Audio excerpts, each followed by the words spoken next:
রাজধানীর ধানমন্ডি এবং হাজারীবাগে পৃথক দুটি ঘটনায় দুইজনকে হত্যা করেছে দুর্বৃত্তরা।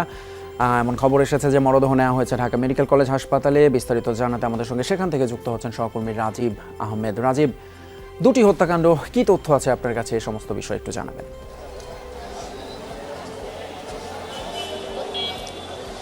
ঢাকা মেডিকেল হাসপাতালে এসে আমরা ঢাকা পুলিশ ফাঁড়ির থেকে আমরা জানতে পেরেছি যে ঢাকা মেডিকেলে রাত 9টা বাজে এবং রাত 9:30টার দিকে দুইটি আহত অবস্থায় দুইজন ব্যক্তি আনা হয়। একজন হচ্ছে আলবি নামে একজন শিক্ষার্থী, আরেকজন হচ্ছে নুরুল ইসলাম নামে একজন পেশায় ফটোগ্রাফার। তারা দুজনই, পুলিশ বলছে তারা দুজনই আপনার ছিনতাইকারীদের কবলে পড়ে তারা ঢাকা মেডিকেল আসছেন চিকিৎসাধীন অবস্থায়।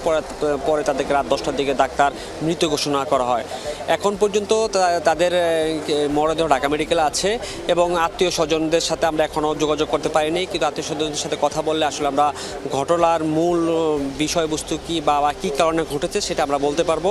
কিছুক্ষণের ভিতরে আমরা আত্মীয় স্বজনের সাথে কথা বলবো, কিন্তু এখন পর্যন্ত পুলিশ জানিয়েছেন যে দুজনের মৃতদেহই ঢাকা মেডিকেলে মর্গে রয়েছে।